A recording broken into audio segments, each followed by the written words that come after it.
This is The Adoption Wait, a podcast brought to you by adopting.com. I am your host, Lacey Richter, author, business owner, and a mom of two through domestic infant adoption who has endured the adoption wait 5 times over. Hello and welcome everyone to the Adoption Wait podcast. If you've been listening for a while, you may have realized that all my guests are adoptive parents that I have personally connected with throughout my journey in the adoption process. So I am incredibly excited to welcome my guest, Stephanie Casaubon. Stephanie and I connected a few years back through a group for adoptive moms. We're both girl moms, woohoo! And we are both published authors, which I think is incredibly interesting. So welcome, Stephanie, and thank you so much for hanging out with me today. Hi, Lacey. Thank you so much for having me. I'm delighted to be here and share about adoption with you. Yeah, it's been a while since we've caught up. I'm thinking maybe almost a year, and I just keep loving how this podcast is pushing me to reconnect with all my adoptive mom friends. So yay for the podcast also. Yes. Yeah. So Stephanie, you are a certified professional coach, and I read on your website that your gift is finding possibility within the seemingly impossible and empowering your clients to live fully into their potential. And when I read that, I thought, well, that sounds like something every waiting adoptive parent could definitely use more of. So today we're going to talk a little bit about how to empower waiting adoptive parents to take their life back when they're waiting. Because we both know from experience, it's really easy to let the waiting sort of paralyze you into this holding state. Or you can choose to really use it to grow and learn. So Stephanie, let's start with the story of how you became a mom through adoption. And the question that every waiting adoptive parent always wants to know, how long did you wait? Well, thanks again for having me, Lacey. I'm just so excited to share. So, how did I become a mom? So, yeah, loaded question, right? It surely is. Well, I'll start by saying what you said, which is I'm a girl mom too. And I'll start with what's present, right? I'm a girl mom. My daughters are 7.5 and 9.5. And we welcome them both through domestic infant adoption in the United States. Yes. I should say that I'm joining you from France. So yes, you are. So that's a little piece of our journey too. But as far as becoming a mom, when I was a kid, I loved children, loved them, and everybody called me the little mother, and I had nieces and nephews that were younger than me, and I was constantly always taking charge of them and just wanting to be a caretaker, and in fact, I started babysitting at 10, which is clearly unheard of now. Like nobody would trust a 10-year-old with their young children, but no, my first child outside of family was a 2-year-old little girl named Annie. And she, and I was 10, and I would go after school after 5th grade, and I would go to her house and I'd watch her for 2 hours until her mom was a teacher. And I say this story because I always knew when I played, I had children. Do you know what I mean? Like I always knew I was going to be a mom, always. Yes. And this comes into play, with where I am in my current life, which is I never really imagined actually even being pregnant, right? Like I never imagined the actual process, but I was always with children, right? Interesting. And I tell you that because what took me down the adoption path was at the age of 28, I was given a really rare diagnosis, was a lung diagnosis. And when I say rare, I mean like there were 800 women in the country that had it. Wow. It's female centric, hormone related, and pregnancy is ill-advised. And back then, which was 2004, it was actually contraindicated, because obviously the stress on the lungs, right? Anybody who's been pregnant would tell you, you know, that it gets to be a lot, right? And the shortness of breath, right?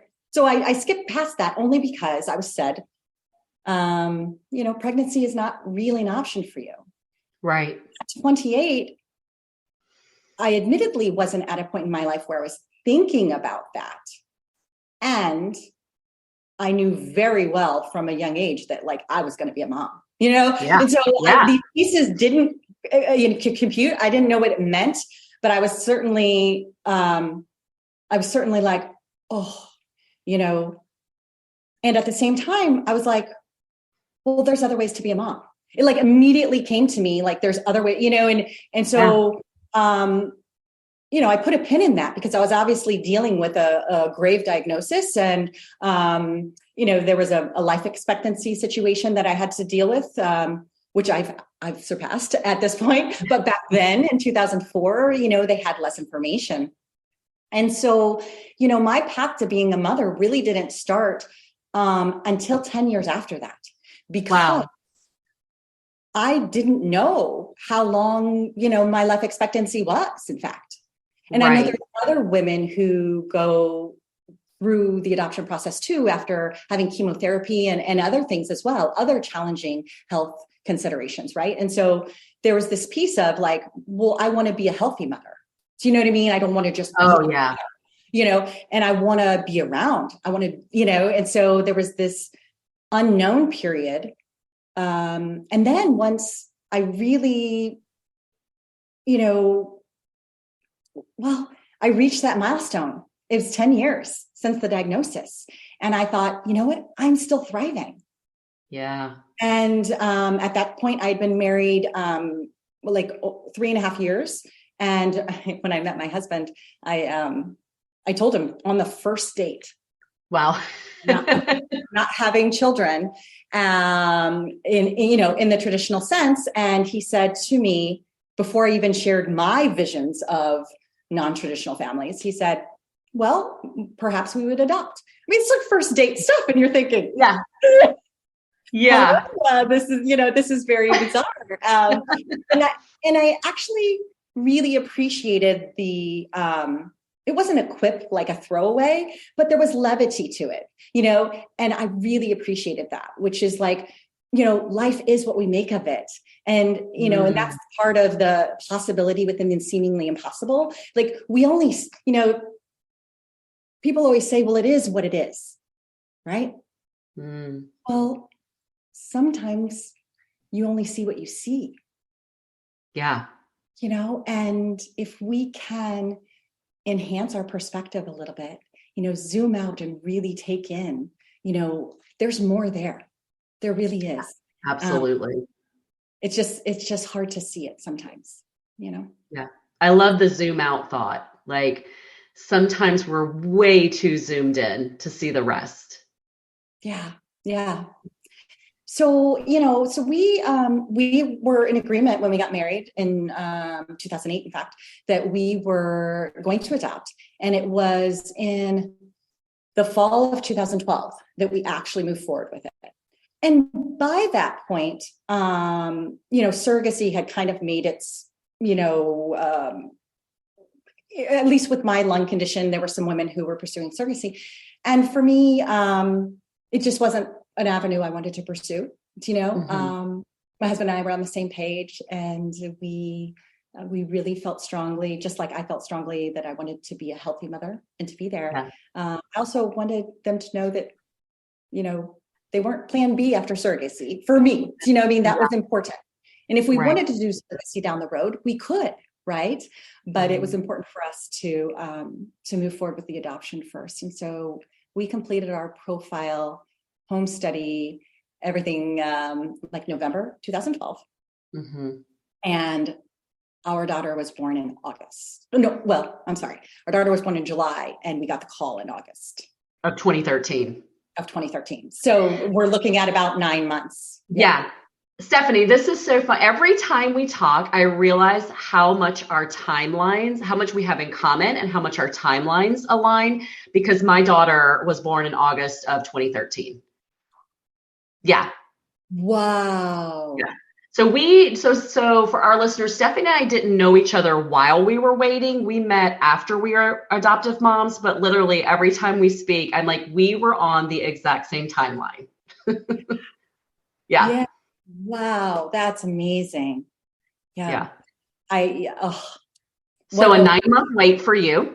9-month wait for me. And, to get into the nitty gritty a little bit, why not? That's what we're here for. That's right. It wasn't seamless, right? There was a lot of heartache, a lot of pain, a lot of disappointment, a lot of confusion, Yeah. a lot of a lack of support, Yes. no community, right? All the things, right, that we talk about now. Admittedly, in 2013, I wasn't on, or 2012, I wasn't on social media, and so I didn't even really know. I don't know if this adoption community really existed back then. I mean, for you, were you on? I didn't know that this support, or maybe it didn't exist yet. I'm not sure. What are your thoughts? I actually don't know either. I was online a little bit, but not to the point that I see now. Lots of, adoptee voices and birth mom voices and everything that they are now bringing to the table and helping us grow and learn through. That was not available to me that I know of in 2013. Yeah, me neither. So, and how wonderful to now be a part of that community, right? And to share those spaces. And I know you and I talk about this a lot, that we are constantly learning now. I mean, our daughters are 9.5, right? And, I always say, the adoption journey isn't until baby. The adoption journey is for life, right? And you and I are still learning and still growing and still creating space for expansion and connection and unlearning something that maybe a few years ago was working, but now we have to relearn, right? And reframe even. That's right. What we're doing. Yeah. Yeah. So then what about your, after your daughter was born in August 2013, that precious, time when you brought her home, but still, lots of confusion and chaos with a newborn. And then when did you guys decide we're going to do this again? Yeah. So, gosh, when was that? I'm trying to think. My husband initiated the conversation, I remember. And I want to say Evelie, that's my older daughter's name. I want to say she was about 14 months old. Yeah. And he initiated the conversation. And he said something like, it took us 9 months last time. We don't know. It could be longer. And back then, again, we didn't really have a community. And you kind of think, well, maybe if you already have a family, they won't choose you. Do you know? Yeah, same thought here. So he thought, well, maybe it could take longer. We don't know. And, I have 2 sisters and we're each 2 years apart.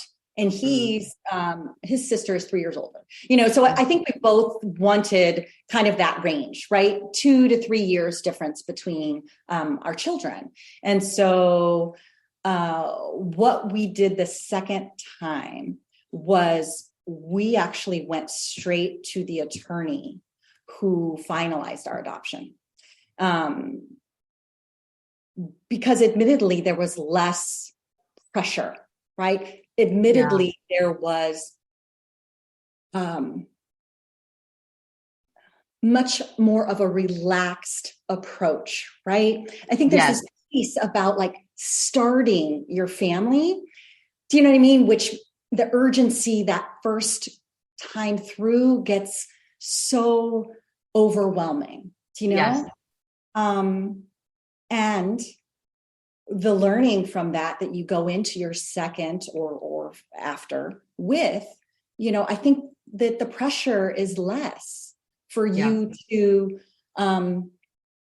do all the things. Do you know what I mean? I do all the things means like, I think there's this, I got to do everything to increase my chances. But the reality is it's still out of your control. I think it's just the second time, you're just more willing to accept that because you have a right. child, that is occupying most of your time and your Right. thoughts, and energy, right? Yeah.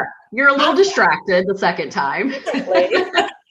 Yeah. So I want to say, so we had that conversation. Emily was about 14 months old, which should have been about September. So I think we called our attorney, maybe end of September, October, I'm going to say. Okay. And basically what we said was, he and I got very clear first, with the learning, because we had before Everly was born, we did have 2 matches that didn't move forward. Mm-hmm. And, there's always learning with that. Right. And so what we did the second time was we said, our family, right, to the attorney. We have our home study, right? But otherwise we're not engaging an agency or any other help. If a woman comes to you, right, and you feel like our family would be a good fit, we just gave him permission to show our profile. Like, you know what I mean? We just kind of said, we trust the process. We trust the woman who's making this decision. And we don't want to try to control it. Right. Because I think there was a lot in that, like we talked about the first time around, there's so much you feel like you can control, but it's a bit of an illusion. Yeah. I'm over here smiling and nodding because, again, that is exactly how we pursued our second adoption. That was our exact feelings. There was a social worker we were working with, and we had a few matches in between that didn't move forward. And so we went to her and said, here's what we want. Our family, what works best for us. And you just kind of had to step out and trust the process. Yeah, exactly. Yeah. Exactly. So you talk about embracing that uncertainty of the waiting process and enjoying the ride. We talked about that in pre-interview. I know a lot of our listeners are still probably struggling with that uncertainty. Uncertainty is something, I struggle with still on a daily basis. I like to know the path ahead. I like to stay on the trail. That's just how I go about life. But tell me about sort of the point in your adoption wait when you realized you needed to shift your mindset from dreading that uncertainty to actually enjoying the ride. Yeah, that's a really good question because, I want to first say that while I did know a friend from graduate school who had adopted her daughter, she wasn't immediately in my circle when I was going through the process.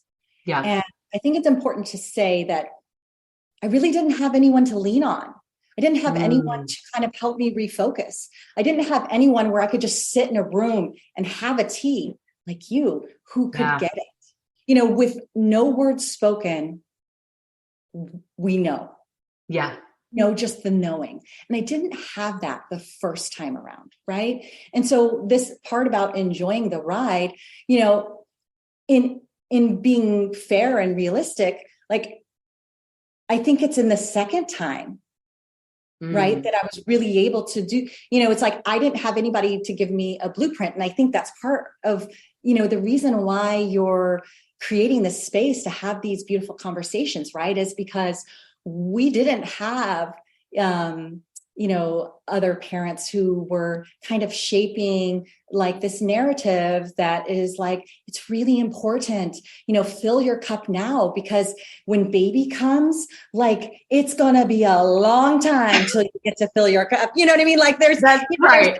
Peace, yeah. Right? Your cup's going to be in the microwave and you're going to forget where it is when baby comes. Yeah. And it's you don't want to be so drained and so low energetically when you get the call that now you're just operating on adrenaline, right? And so in fairness, the enjoy part came a few days before my daughter was born, actually. and so the first time, and then the second time, right? Like I had the knowing, right? Because I had the experience, but we had a disruption, like a second disruption. And and Josh and I just kind of were like, we're doing something wrong here. Do you know what I mean? Like energetically, like, what are we forcing here? And we actually have this thing between us, when things get like a little tense or, people start to energetically between, when, you're married, like we've been married. I don't even know how many years now. 2008. I can't do the math, but anyway, it's like, are we forcing or are we flowing? Oh, say that again. I love that. Are we forcing or are we flowing? Yeah. And, when you're on a river, like there are plenty of times, when you're like, oh, isn't it just, it's like glass, and it's smooth sailing, and you know what? There's rapids for a bit. Oh, and guess what? You got caught in a little whirlpool. You got to go around, but eventually you make your way out. Like life, I feel like is very much like it, the river. And what makes life hard is when we try to go, like, force ourselves upstream. You know what I mean? Like, and it's just, if we can settle in, and that's part of the enjoying the ride. That's the visual I like. It's like a river. Like, let's just, do our best to enjoy it. There's going to be bumps, of course, right? And if we look in hindsight at all of the bumps we've had in our lives, like that's where we glean the most knowledge, right? That's really what forms like who we step in and be after that. It's hard to get through, sure, but the other side, And so, and I think when I hear you talking about this, it's so funny because not funny, but anytime I connect with an adoptive parent, the stories are so different, but they're still the same. And it's like the things that came out of the forcing or the flowing, what they've learned about that and what they create afterwards. Like you created your coaching program and you wrote your book and I wrote my book and I have this podcast. The things that come after we sort of go down this river, those things are very, very beautiful. Yeah, they are. So I notice online, I now see this movement of empowerment coaches, life coaches. I've even seen adoption coaches, and that was not a thing in 2013. So what role do you think a coach like yourself or an adoption coach could play for those who are waiting to adopt? Yeah. It's a good question, and you're right. There are coaches for everything right now. Do you know what I mean? Like there really are. And at the same time, it's a bit of a buzz word. And I think it's really important to know what it is you need, right? Before seeking out coaching. And I say that because, coaching isn't consulting, coaching isn't mentoring even, coaching is really about going on a journey with a client or clients, because sometimes there are parents, right? Two people that come, if adoption coaching is what we're talking about. And taking that individual or individuals on a journey to really get at the heart of what's blocking. There's, what's blocking. And usually it's a limiting belief or unexpressed fear, right? And it's about helping them untangle that, it is about, whether it's creating a family, finding joy, I'm not fulfilled, whatever the reason the person is coming, right? And so for me specifically, I can speak about my kind of coaching, right? Like my kind of coaching isn't going to be like necessarily like an accountability coaching, like it's not like I'm going to go do X, Y, and Z and then come back and like, I'm going to do it because I'm paying you, There are those kinds of coaches and that's great. Yes. The kind of coaching I do is more on like, not on what you're doing, but on who you're being. Right. And like, I think if we can get clear on who we're being today, like today, February 3rd, for example, like who am I being versus like, who do I want to be? Yeah. You know, who do I see myself as versus how am I showing up today? Where's the gap? And if I can understand that, then the doing takes care of itself. Yeah. But if we don't express or ever really articulate our ideal version of ourselves, you know, we have to be in full acceptance of how we're showing up. But yet we also have this ideal of like our life, right? What's super fulfilling? What's our biggest dream? What does it look like? And if we can get clear on those things, then we know, then it's just about bridging that gap. Does that make sense? Yeah, it does. It absolutely does. I want to ask you about something. I had these list of things while I was waiting that I sort of avoided. And there were things like baby showers. So I avoided social media a little bit in the beginning of my wait. I didn't want to see how many of my friends were like, oops, popping up pregnant again and again and again. Were there any things like that you found you had to avoid to sort of protect your peace, keep that hope up? And also on the other side, were there some things that you invited into your wait that helped you maintain hope while you were waiting? 100%. For us, it was having conversations with people who don't get it. Like that.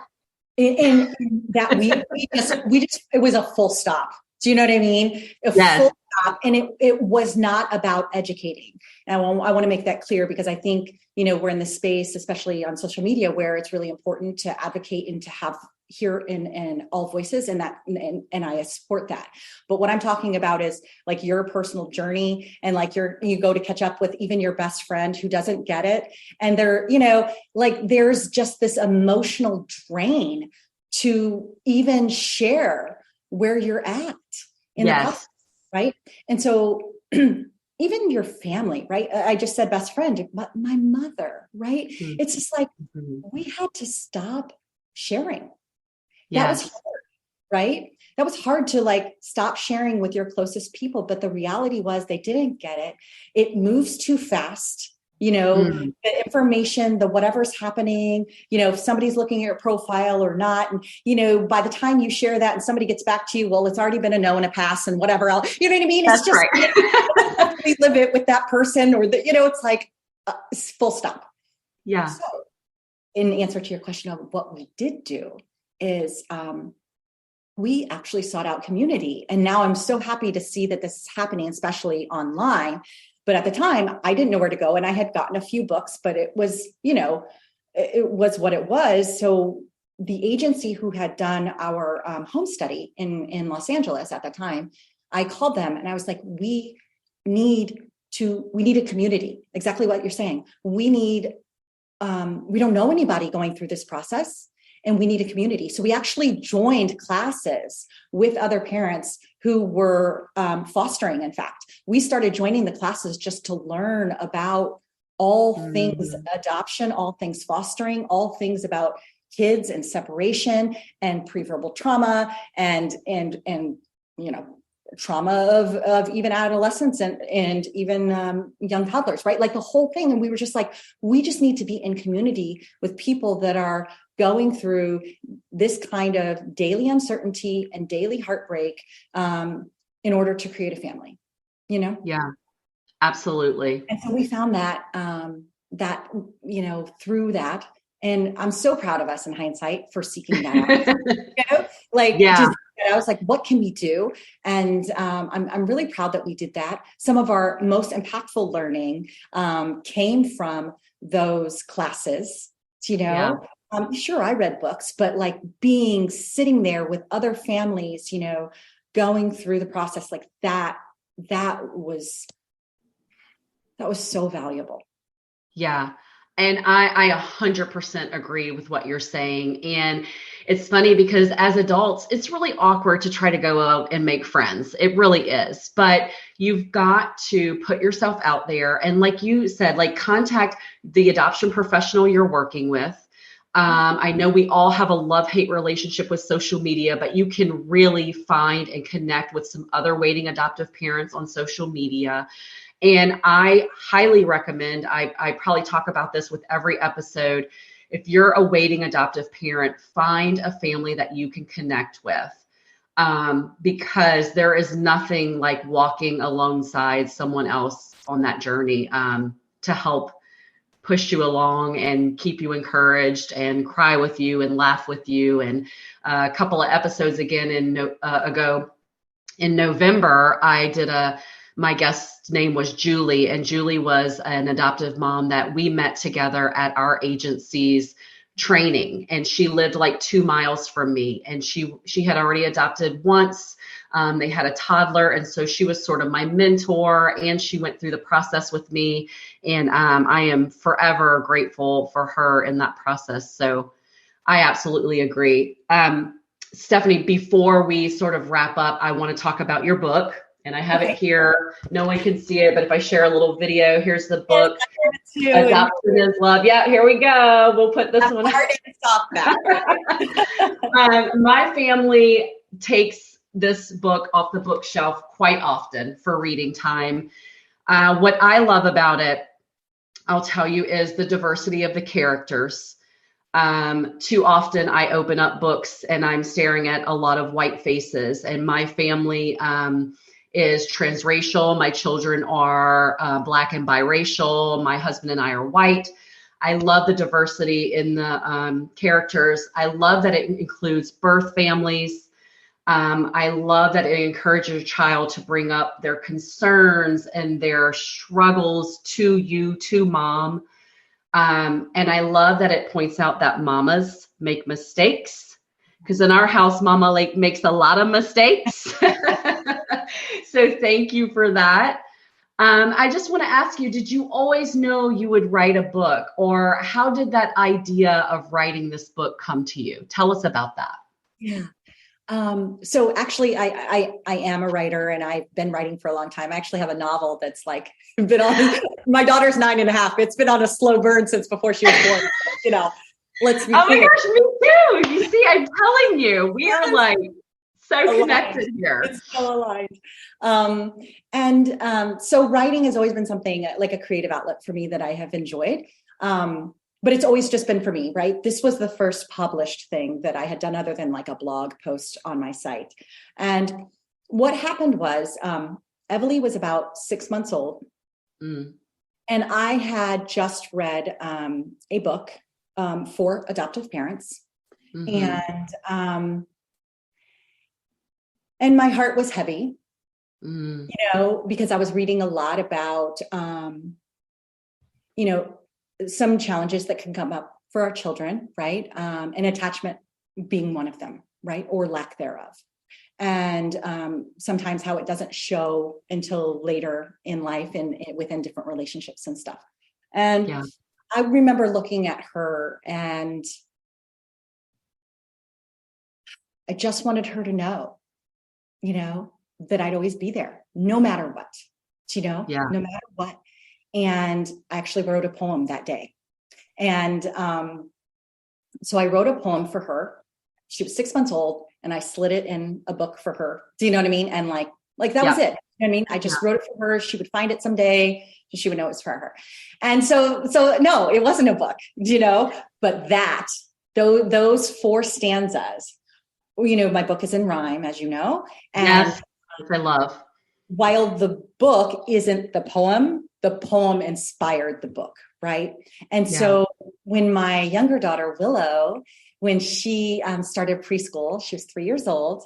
And I remember taking her first day to preschool. It was a half day. And I was going to a coffee shop, and my husband had just brought me a new laptop, and I was like, I'm back to my novel. You know what I mean? I was so excited.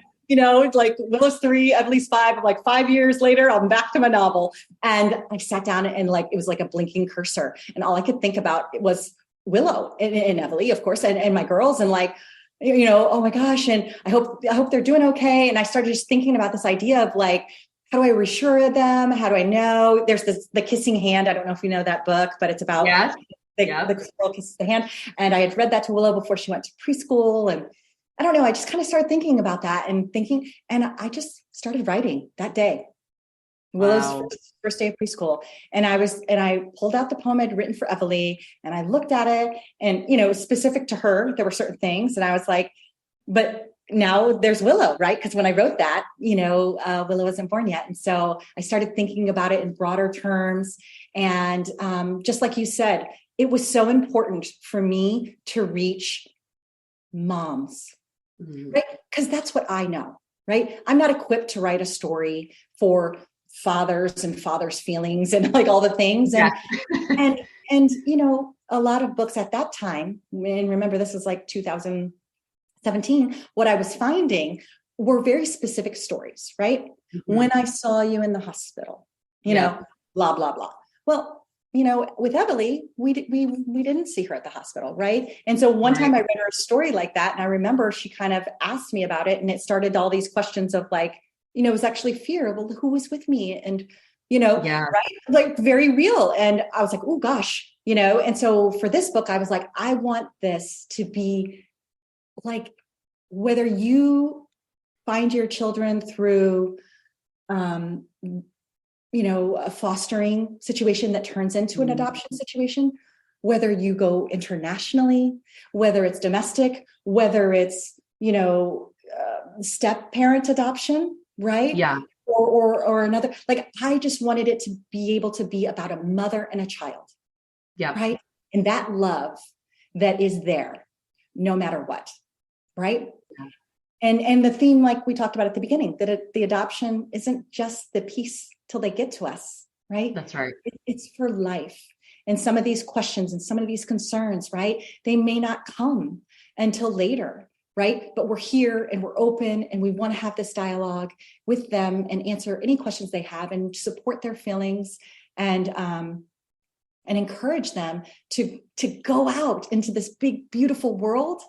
Yeah. And know that we're waiting by the shore for whenever they want to come back. That's wings right. to fly, right? Yeah. What a great job you did on it. And I know when we were waiting to adopt, our adoption agency always recommended to us that we talk to our children before they can speak, before they open their eyes. We talk to them about adoption. And so I had, my husband and I spent lots of time when they were newborns and it didn't really feel like it made sense at the time to be talking to them, but you're reading to them, you're singing to them, whatever. What a great book to have right on the side of that baby bed when you're rocking and reading and talking to them. What a great book to have to start reading to them, to share their story with them and how they came to your family and talking about adoption from the very beginning. This is a great book to have right now. And always it still comes up. It brings up, when we read it, it brings up lots of questions and lots of adoption discussion, which we encourage in our homes and at our dinner tables.